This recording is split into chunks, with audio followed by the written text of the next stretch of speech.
ನಾಡಿನ ಮತದಾರ ಬಂಧುಗಳಿಗೆ ನೀವು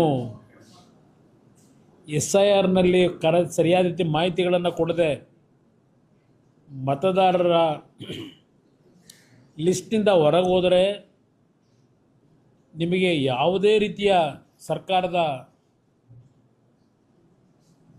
ಏನು 5 ಗ್ಯಾರಂಟಿ ಯೋಜನೆಗಳಿದೆ ಎಲ್ಲದರಿಂದ ನೀವು ವಂಚಿತರಾಗ್ತೀರಿ.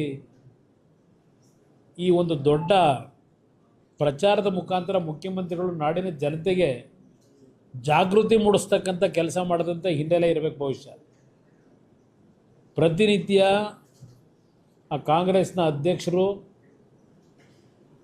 ಕಾಂಗ್ರೆಸ್ನ ಮುಖಂಡರುಗಳು SIRನ ಒಂದು ವಿಷಯದಲ್ಲಿ ಅತ್ಯಂತ ಕಟುವಾದ ಪದಗಳಿಂದ ಮಾತನಾಡ್ತಕ್ಕಂಥದ್ದೇನಿದೆ ಬೇರೆ ರಾಜ್ಯಗಳಲ್ಲಾಗಿರ್ತಕ್ಕಂಥದ್ದು. ಇವತ್ತು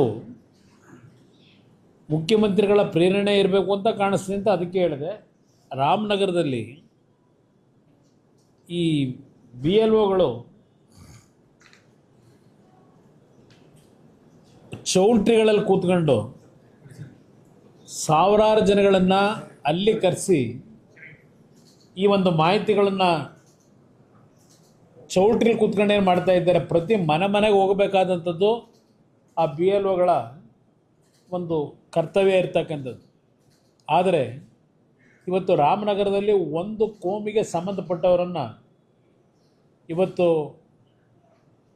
ಆ ಫೇಕ್ ಐಡಿಗಳು ಇರ್ತಕ್ಕಂಥವರು ಬಹುಶಃ ಬಾಂಗ್ಲಾದೇಶದಿಂದ ಬಂದಂಥವರು ಭಾಳ ಜನ ಇದ್ದಾರಲ್ಲಿ. ಏನು ಪ್ರತಿನಿತ್ಯ ಚರ್ಚೆ ಮಾಡ್ತಾರೆ ಬಾಂಗ್ಲಾದೇಶದ ನಿವಾಸಿಗಳ ಬಗ್ಗೆ.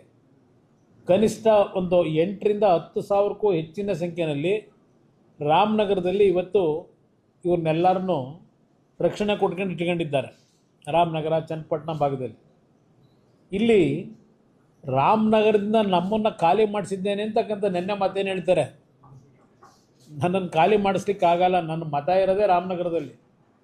ನನ್ನದು, ನಿಖಿಲ್ ಕುಮಾರಸ್ವಾಮಿದು, ಅನಿತಾ ಕುಮಾರಸ್ವಾಮಿದು, ನನ್ನ ಸೊಸೆದು, ಎಲ್ಲರದು ರಾಮನಗರದ ಬಿಡದಿ ಹೋಬಳಿಯ ಕೇತನಹಳ್ಳಿ ಗ್ರಾಮದಲ್ಲಿ ನನ್ನ ಮತ ಇರೋದು. ನನ್ನನ್ನು ರಾಮನಗರ ಬಿಟ್ಟು ಕಳ್ಸೋಕ್ಕಾಗಲ್ಲ ಅವರು. ಮುಂದೆ ದಿನಗಳ ಅದು ಬೇರೆ ವಿಷಯ ಚರ್ಚೆ ಮಾಡೋಣ. ಆದರೆ ಮುಖ್ಯಮಂತ್ರಿಗಳೇ, ನಿಮಗೇನಾದರೂ ನೈತಿಕತೆ ಇದ್ದರೆ, ಸ್ವಲ್ಪ ಗೌರವ ಇದ್ದರೆ ಜನಗಳ ಬಗ್ಗೆ, ಇಲ್ಲೇನು ನಡೀತಾ ಇದೆ ರಾಮನಗರದಲ್ಲಿ, ಯಾರ ಕಾರಣ ಇದಕ್ಕೆ, ಈ ರೀತಿಯ ಕಳ್ಳ ಮತದಾನ ಮಾಡ್ತಕ್ಕಂಥದ್ದಕ್ಕೆ, ಕಳ್ಳ ಮತಗಳನ್ನು ಸೃಷ್ಟಿ ಮಾಡಲಿಕ್ಕೆ ಇವತ್ತು ಇಂಥ ಕೆಲಸ ನಿಮ್ಮಿಂದ ಏನಾಗ್ತಿದೆ, ನಿಮ್ಗೆ ಯಾವ ನೈತಿಕತೆ ಇಟ್ಕೊಂಡು ಮಾತನಾಡ್ತಾ ಇದ್ದೀರಿ, ಇದನ್ನು ನಾನು ಪ್ರಶ್ನೆ ಮಾಡಲಿಕ್ಕೆ ಬಯಸ್ತೀನಿ. ನಾಡಿನ ನಮ್ಮ ರಾಜ್ಯದ ಚುನಾವಣಾ ಅಧಿಕಾರಿಗಳಿರ್ಬೋದು, ಕೇಂದ್ರದ ಚುನಾವಣಾಧಿಕಾರಿಗಳಿಗೂ ಇವತ್ತು ರಾಮನಗರದಲ್ಲಿ ಏನಾಗ್ತದೆ ಇದರ ಬಗ್ಗೆ ಜಿಲ್ಲೆಯಲ್ಲ ಬಹುಶಃ ಕರ್ನಾಟಕದಲ್ಲೇ ಆಗ್ತಾ ಇರ್ಬೋದು. ಇದು ಒಂದು ನಮ್ಮ ಮುಂದೆ ಸಿಕ್ಕಿರ್ತಕ್ಕಂಥದ್ದು. ಇವತ್ತು ಇಲ್ಲಿ ಯಾವ ಒಂದು ಕಳ್ಳ ಮತದಾರರಿದ್ದಾರೆ ಅವರನ್ನು ಇವತ್ತು ನಿರ್ದಾಕ್ಷಿಣ್ಯವಾಗಿ ಆ ಮತದ ಒಂದು ಕಳ್ಳ ಮತದಾನ ಮಾಡ್ತಕ್ಕಂಥದ್ದಕ್ಕೆ ಸೃಷ್ಟಿ ಏನು ಮಾಡ್ತಾ ಇದ್ದಾರೆ. ಮತದಾರ ಪಟ್ಟಿಯಿಂದ ಅವರನ್ನು ಸಂಪೂರ್ಣವಾಗಿ ಚುನಾವಣಾ ಆಯುಕ್ತರು ಇವತ್ತು ಯಾವ ರೀತಿಯಲ್ಲಿ ಹಲವಾರು ರಾಜ್ಯದಲ್ಲಿ ಕಠಿಣವಾದಂಥ ಕ್ರಮ ತೆಗೆದುಕೊಂಡಿದ್ದೀರಿ, ಆ ಕ್ರಮವನ್ನು ತೆಗೆದುಕೋಬೇಕು ಅಂತ ಹೇಳಿ ಮನವಿ ಮಾಡ್ತೇನೆ, ಆಗ್ರಹ ಮಾಡ್ತೇನೆ.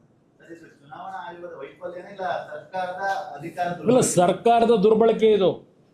ಇಲ್ಲಿ ಚುನಾವಣಾ ಆಯೋಗದ ದುರ್ಬಳಕೆ ಅಲ್ಲ. ಇಲ್ಲಿ ಇರ್ತಕ್ಕಂಥವರು ಈ SIRನ ಏನೋ ಒಂದು BLOಗಳೇನಿದ್ದಾರೆ ಈ ಕೆಲಸವನ್ನು ನಿರ್ವಹಣೆ ಮಾಡ್ತಾ ಇರತಕ್ಕಂಥದ್ದು ರಾಜ್ಯದ ಅಧಿಕಾರಿಗಳು, ರಾಜ್ಯ ಸರ್ಕಾರದ ಅಧಿಕಾರಿಗಳು ಈ ಕೆಲಸ ಮಾಡ್ತಾ ಇರೋದು.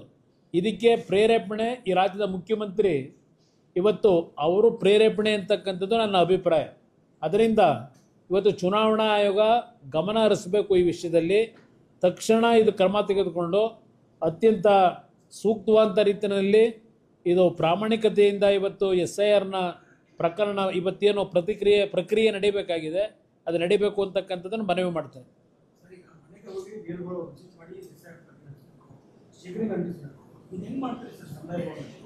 ಅದನ್ನು ಮುಖ್ಯಮಂತ್ರಿಗಳನ್ನ ಕೇಳಬೇಕು. ಅದನ್ನೇ ಈಗ ನನಗೂ ಅದೇ ಆಶ್ಚರ್ಯ. ಪಾಪ ಮುಖ್ಯಮಂತ್ರಿಗಳು ಭಾಳ ಅವರೇ ಖುದ್ದು ಏನು ಚರ್ಚೆ ಮಾಡ್ತಾಯಿದ್ರು, ರಾಜ್ಯದ ಜನತೆಗೆ ಸಂದೇಶ ಕೊಡ್ತಾಯಿದ್ರು.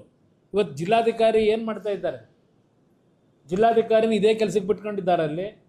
ಅವ್ರ ಮೇಲೂ ಕ್ರಮ ತೆಗೆದುಕೋಬೇಕು ಅಂತಕ್ಕಂಥದ್ದು ನಾನು ಆಗ್ರಹ ಮಾಡ್ತೀನಿ. ಈ ಸಂದರ್ಭದಲ್ಲಿ ಜಿಲ್ಲಾಧಿಕಾರಿಗಳನ್ನು ಒಳಗೊಂಡಂತೆ ರಾಜ್ಯ ಸರ್ಕಾರದ ಅಧಿಕಾರಿಗಳು ಬಹುಶಃ ಇದು ಬರೀ ರಾಮನಗರದಲ್ಲ, ಇಡೀ ರಾಜ್ಯದಲ್ಲಿ ಈ ಪಿತೂರಿ ಈ ರೀತಿಯ ಅಕ್ರಮ ಮತದಾರರ ಪಟ್ಟಿಯನ್ನು ಇವತ್ತು ಮಾಡ್ತಕ್ಕಂಥವ್ರ ಮುಖಾಂತರ ಪಾಪ 2028ಕ್ಕೂ ಮುಖ್ಯಮಂತ್ರಿ ಆಗಲಿ ಕನಸು ಕಾಣ್ತಾ ಇದ್ದಾರೆ ಅನ್ನೋದು ನನ್ನ ಅಭಿಪ್ರಾಯ.